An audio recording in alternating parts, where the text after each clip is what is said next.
Welcome to Autism ADHD TV with Holly. That's me, a neurodivergent therapist, mom, and passionate advocate for affirming approaches.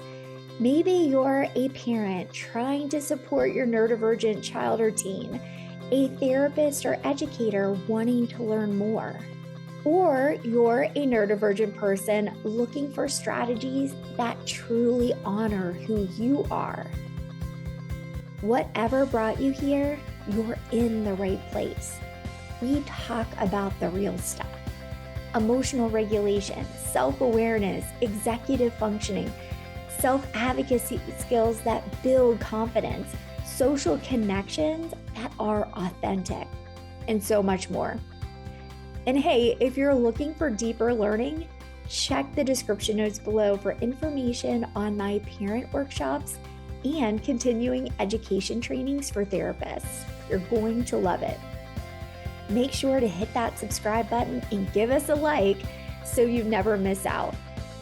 And if you find Autism ADHD TV helpful, please share it with someone, because together we can create more understanding about neurodiversity. Now let's get into it.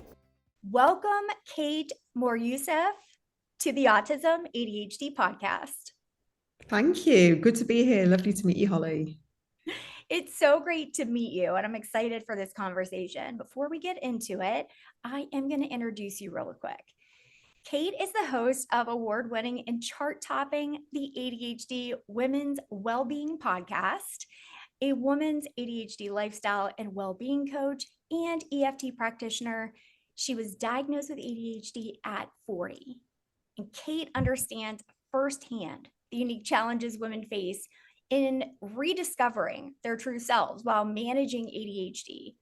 With over 2 decades of experience, she combines insights from her journey, coaching expertise, and qualifications to help newly diagnosed ADHD women find validation, self-compassion, and authentic empowerment. A mother of 4, Kate is passionate about sharing transformative tools that promote calm, confidence, and balance in life, relationships, and work. So all the things. Yeah. Right? Just all the things. Just all the things that we're juggling with every day. Yeah. And what I love about this conversation is that we can be authentic with each other, like 2 ADHD women who understand that this is not easy. And you and I both weren't even diagnosed until later in life. Yeah. So was it surprising to you when you received your diagnosis? It was and it wasn't. Like, finally, I had an answer. So I was like, just so happy that I could see myself and understand myself through this lens. But I grew up with 2 brothers who were diagnosed with ADHD when they were kids. So this was back in late 80s, early 90s for my younger brother. And so I always knew about ADHD, and I always I guess maybe didn't even understand it. I saw how it presented in boys and what that looked like from quite a surface level situation, from an academic perspective, from maybe a disruptive perspective, like all sort of the negatives. And remember, this was the early 90s, and we really did only have this sort of scratch the surface understanding of ADHD, and it was ADD then. So I was like, okay, so that kind of makes sense. I've got it, but I'm a girl, so it presents differently. But my daughter was also diagnosed at the same time. It was within a few weeks of each other. So it was her, she was my mirror. She was the mirror that I looked, and I could see myself as a child and see how that presented. And then throughout the different eras of my life, decades of my life, I could see how the ADHD was always there. It just showed up in different ways. And I always say it's like mutates and changes as we get older, hormones change, life stresses, circumstances change, careers change. So it's always there. It's what we do with it. It's how we enhance ourselves, our lifestyles, and look after ourselves, nurture ourselves, all these things. And it presents differently over time. So the short answer to the question is, I don't think I was that surprised. I was just grateful that I had an explanation. I feel the same way. And also a little sad. I don't know if you felt that way. I was almost wanting to go back in time and just give myself a big hug and saying, you have so many strengths, but you're being told that you're doing this wrong, you're doing that wrong. Yeah. You can't do this, you should be doing this. And so I feel like so many people, whether you have a diagnosis, whether you're neurodivergent, whether you suspect you are, we have such a struggle with self-acceptance. And I think it happens as we're being developed, right? Like the information we hear. How do you accept yourself if you were told that you're not enough, Yeah. or you're not trying hard enough, or you're too this or too that? What does self-acceptance actually look like in daily life for a lot of us that have masked for so long, just trying to fit into these neurotypical expectations? What do you think about that? Yeah, I don't think we can have self-acceptance until we have self-compassion. So I think the self-compassion comes first. And it's hard to have self-compassion without self-understanding. Yeah. So we need to understand ourselves because, like you say, we will have lived a lifetime of criticisms, external and internal, seeking external validation, not understanding why we have these blocks around us in different areas of our life, from relationships to career to academia to organization, and especially with women, with the standards that we are having to live up to, these societal kind of expectations on us. So we have to start with, okay, we need the understanding. Okay, I understand we've got a neurodivergent brain that no one's picked up before. Then we can give ourselves compassion and love and forgiveness. And then we can go into that self-acceptance of, okay. So for me, it's always the awareness, the self-compassion, and then we get to the self-acceptance. And maybe some people might find it different in a different way, but that for me was the most intuitive way that helped me. And I guide my clients as well, because and what you mentioned before is there's grief. It's a process. And a lot of people go through this process because there's anger. Like, why has no one picked this up before?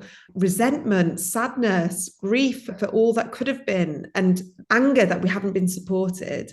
So there's a lot of big emotions to process, but I really hope that through these emotions, so many more women are able to find the most authentic version of themselves through this and just go, okay, I can breathe now.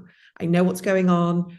That's just how it shows up for me. And maybe I can get some tools that might help me. And maybe I'll feel more empowered if I have some coaching or some therapy, or figure out organizational tools that can help, all these emotional regulation tools, all these different things. But essentially, I am enough. Like, I am enough. And I'm doing the best I can. And that is when I see a bit of a change in mindset from people that have lived like this. I speak to women in their 60s and 70s who are getting this mindset shift, who are finally dropping that ridiculous pressure and the expectation that we put on ourselves all our life, and we can just breathe. And very often there's a bit of a ripple effect throughout our life. Like we put up different boundaries. There's people maybe that we don't want to see or speak to anymore.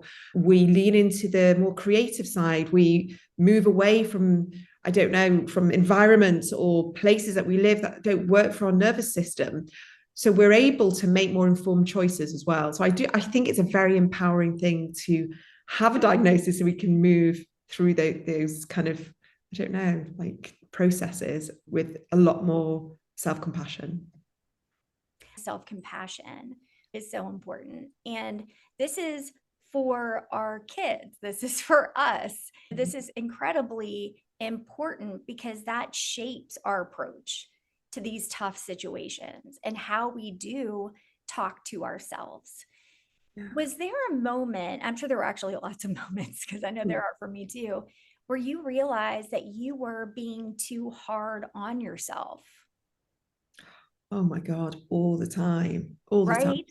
Yeah. I put something that my husband used to say to me is that I put everyone else on a pedestal. Mm-hmm. And I would always see other people and say they're just doing a much better job than me. They're always why are they doing so much better? Why are they so much further ahead? Like, I would just see somebody and I would put myself all the way down at the bottom, because I did have something blocking me. It was my ADHD. I didn't know what it was. There was a block because I didn't understand my brain, and I didn't understand why I was prone to overwhelm or RSD or emotional dysregulation, or where my executive functioning or organizational skills were a deficit. And everything was back to, there's something wrong with me. I have a flaw. It's a personality defect and I have to fix it. So that is when I knew I was always hard on myself, and I put so much pressure on myself as well. So it's still to this day, I do put a lot of pressure on myself. Like I guess it's a mix of being ambitious, wanting to make a difference, I guess feeling like this social activism that is desperately needed for this community. And I push myself. And I am prone to burnout for sure. I know that. So I have to just recognize that and check in with that. So yeah, I've always just put so much pressure on myself to just keep doing more. And I know that the version of me, the way my ADHD shows up is this productivity kind of motor, that this drive that I find hard to settle. And it's something that I have to learn because I have a nervous system that likes to be busy the whole time, which isn't so great as well, because that's when I know I'm always on the cusp of burnout. So I live and breathe this stuff myself because I understand it. And thankfully, through understanding myself and what I do and how I help other people, is I'm able to almost be in like a bit of a burnout prevention. And I notice and I see, and I can almost see myself as like a client and say, right, no, it's time to take your foot off the pedal. Like, you are doing enough. And I have to speak to myself, say, you've been productive enough. You can't do any more. There's other things that are more important right now, like your kids and your family. Yeah, the pressure is there. This productivity drive is there because I do want to make a difference and I do have a lot to share. And I do believe this community needs serving, because there's so many women who have just been lost. We know about this lost generation or generations of women who have just not had this awareness. So I do feel a bit of a drive, but I also have to manage my own health and well-being. And I'm very aware of that. So I try and practice what I preach as well. I think that's incredible. I think you and I may be the same person, just on the other side of the Atlantic. Yeah. There's this really hard kind of push and pull about wanting to do all these things, but you're one person. And how do you do all these things? And we need to take care of our kids and their needs, and they have more needs. I love that you were talking about this burnout prevention, because I feel like I am very much headed in that direction. I've got to be really careful. I'll tell myself, okay, Holly, what is this should that's coming up for you? Where is this coming from? Like, society has this idea of what this is supposed to look like. And I try to catch it. When you're working in that area of burnout prevention, what are some things that you recommend? So it's catching it. It's really being able to pause and notice and say, okay, what's happening? I guess I notice it in my body. And I always say people check in with their body from a somatic perspective, because we are the jaw clenchers. We're the ones with chronic pain. We're the ones that have migraines. It shows up physically, this inflammation, this sort of chronic stress that we put ourselves under, but it's also unknowingly, because we have these nervous systems that respond the way they do. So we have to be more aware. Like I always say this, we are more prone to stress. We are more prone to burnout. And we have to notice those nuanced signs, those little tiny signals that will feel very subtle until they're not subtle. So for me, I have it in my back. So if I start noticing the niggle, I notice, okay, what's happened over the past week? Have I been overworking? Have I been stressed? Have I got too much on my plate? Have I not said no enough? Have I overcommitted? All these different things. And I'm constantly checking in and looking to see what I can pull back, what I can say no to, who's crossed a boundary, like where have I allowed that boundary to be crossed? And constantly, it sounds a bit exhausting, but it's constantly rejigging and re-maneuvering. But I get used to it, because I notice that if I don't do that, I need space to breathe. I need space to decompress. So that shows up in my diary, that shows up in my self-care, that shows up in, have I socialized enough? Have I seen the people that I care about? Have I been creative? Have I had time in nature? Have I been off my social media? Like so much of it. And we don't have any of this without awareness. Like so many of us are just operating like robotic mode. I should be doing this. I need to be doing that. And this is what's expected of me. But we can choose, we can say no. We can say no. And often, and not all the time, but often the expectations, the pressure come from ourselves. We're the ones that are putting that on ourselves. Like, I should be showing up on social media. I should be sending that other email. I should be replying or whatever, or I should be going to this thing. But actually, when we learn that those shoulds are that means there's something, there's a bit of a push-pull there, we need to question it. So I have just started just being really conscious about the questioning, the checking in, the looking at my diary, and doing that every day and noticing. I love that, noticing. It's interesting when you were saying that, because I have forgot to post on social media this week. Completely forgot, because I've had so much going on personally and professionally. And I didn't even get a podcast out last week because I had too many things happening. What is lovely is our watchers and listeners, they get it. They get it. That can be us showing you can let this go if you don't have the bandwidth to do that this week. Now, it did come with, Holly, that's terrible. Other people can. What's wrong with that? Was the default that came up. But then I thought, no, wait, my watchers and listeners are amazing. They're the best people out there. They get it and they're going to understand. I think that's part of the noticing, because if you were to ask a parent, how do you notice if your child's becoming dysregulated? Because often our kids aren't going to say, hey, mom, I'm starting to feel a little dysregulated. They're not going to do that. So we're constantly tuned into what's happening for them. We don't take that same skill and use it to identify what's happening in ourselves. Yeah, I agree with you. I think we are juggling a lot. And I think you say if we have kids who are also ADHD, autistic, we're carrying a lot, and we're also navigating ourselves in this ecosystem that is constantly changing. And then even more so as women, because we have our hormonal fluctuations as well. So we're balancing and juggling a lot. And it's really important that we have this space and time to breathe and to pause and to check in and notice, because if not, our emotional regulation's all over the place. And that is going to stop us from co-regulating and being able to have what I would want in my house is like calm, groundedness. So if there is a lot of reactivity, which there often is in my house, I'm able to be the stability in that situation and not be the other person that's all over the place, that's flying off the handle. And trust me, I've learned the hard way. I've learned the hard way. And there's been just chaos and explosion going off in the house, and everyone's like having a meltdown in different ways.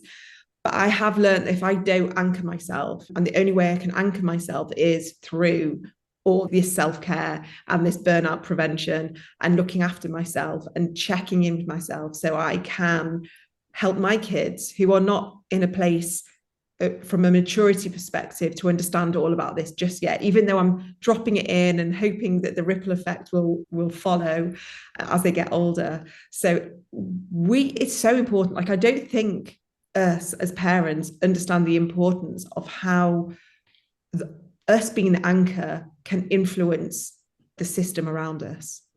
I agree. What you're speaking of is not just another level of masking, looking like you've got it together, looking like you're okay when you're not.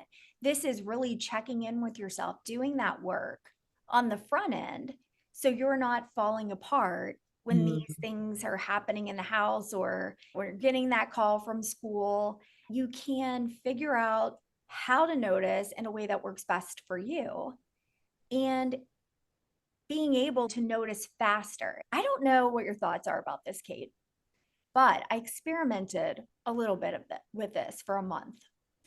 I got these self-care temporary tattoos, because what I was looking for was to shorten the space between the default thought of, Holly, you should be doing this. What's wrong with you? Why can't you roller skate and balance 100 marbles on a tray? It really helped because it was right there on my arm.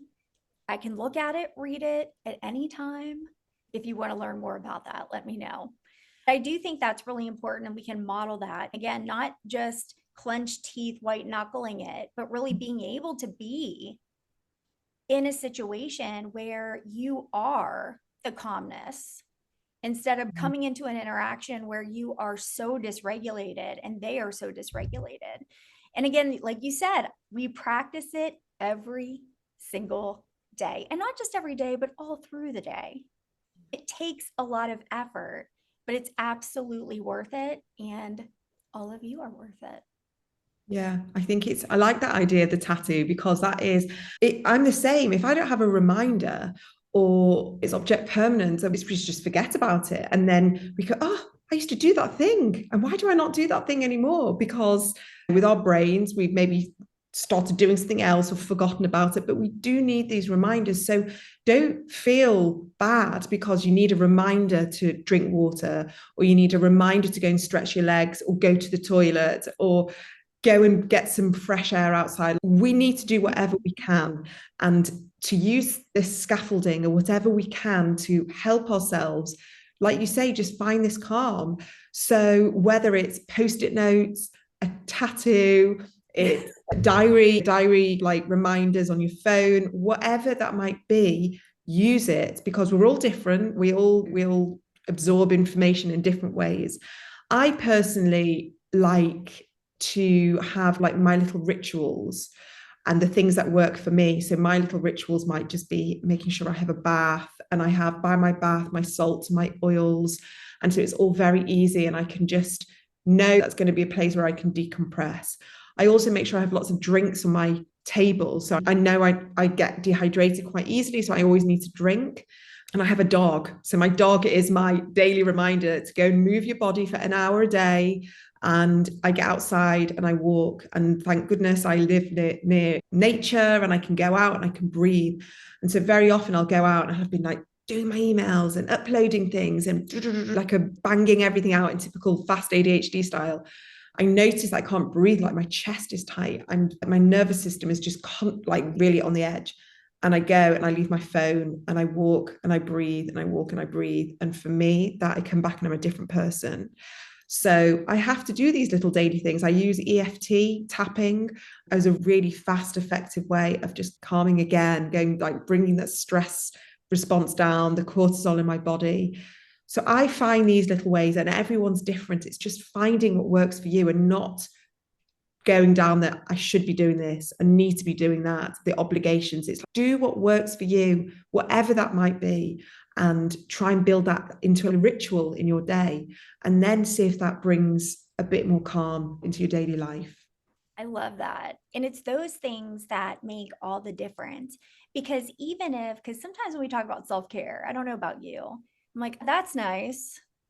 When you had time to do that. But when you step back, it doesn't have to be a weekend at the spa. It doesn't have to be these major expensive things. I was talking to one of my clients a couple weeks ago, and we were working on noticing what does feel better for you, what does help your body. She said nature. I'm like, yeah, I love that. How can we do that? We are modeling for our kids of what we're doing for ourselves. Say that out loud too. I am feeling this way. My body's signaling to me that I need to take care of myself. And that's important. Just noticing and happen to bring it up in front of them. I think that's a lovely thing, because we as a society push productivity. That's where your value comes. You've got to be busy. Most of us ADHDers were called lazy, all of these other things, which we weren't. We are misunderstood. And that doesn't mean that we have to keep busy to prove that we're worthy. Right. So I love this conversation. Okay. I am so excited, Kate, because you've got a book coming out. I do. Tell us about it. So it's called the ADHD Women's Wellbeing Toolkit. So it's based on the podcast, which is the ADHD Women's Wellbeing podcast. And it's been a real, I loved and hated writing it. The hated bit was the ADHD bit of me that would procrastinate and struggle, and then there would be perfectionism. But I had so much to say, and I was so happy that I was able to put it into what I wanted it for it to be. It's sort of a daily toolkit. So everything that we just talked about, I talk about burnout plan in there. I talk about emotional regulation and anxiety and creativity and all these different things, everything that lights me up in this space and what I talk about with my clients, my community, but on the podcast, I've put in the book because it helps me. And I've noticed it's helped a lot of other people as well. And it's really speaking to anyone who is wherever they are in this journey. So you might just be curious about ADHD. You might just be listening to this because you have a child with ADHD. But this is about meeting you where you are with no kind of expectations or shoulds. It's just, if you feel like you just want to take some daily practices or just find a way to make your lifestyle work better for you alongside your neurodivergence that you've discovered later on in life, then this is for you. And I've really hoped that it meets whoever it is, where they're at. And yeah, I'm really proud of it. And I've recorded an audiobook as well. So if people don't love a book, but they prefer listening, I've narrated it all myself and I've gone through chapter by chapter and try to make it as easily processable as possible, because I know that I need things to be quite, I don't want to call it simplistic, but I do like simple. I do streamlined. I like easy, simple, effective tools that I don't have to remember. I don't have to flick through 10 different steps. So I've written it for me and the version of me maybe 4 or 5 years ago. And so I hope there's plenty of other people who are the versions of me as well that might need this book too. I'm very excited about it. So if you're listening to when this is first launched, this episode, it's June 2025. So the book is coming out in some countries in July, some in August. But if you are an ADHDer like me, you're going to want to jump right now over to that link that I've got below in the show notes and pre-order. And Kate, you know how we love surprises. It's, oh, I'm so surprised that I got this beautiful book. I don't even remember ordering it. I know what it's like to forget things. Believe me, I struggle with it all the time. We just want to make sure that you have this awesome tool. So Kate, thank you so much for coming on the podcast. It has been so fun talking with you. Thank you so much. And yeah, I really appreciate that, because I love nothing more than ordering a book and then totally forgetting, and then it arriving and being like, oh.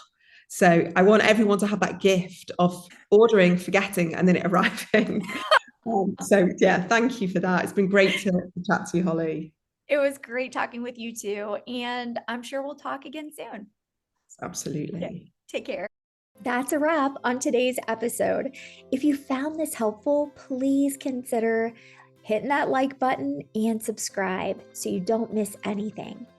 And if you're thinking, oh, I know somebody who would really appreciate this episode, please send it on to them. Also, don't forget, go down to that description below because I have loaded it with free resources and information on my parent workshops and continuing education trainings for therapists. Everything you need to keep learning and growing. Thank you for being here, for caring, and for choosing neurodiversity affirming approaches. I look forward to seeing you next time on Autism ADHD TV. Take care.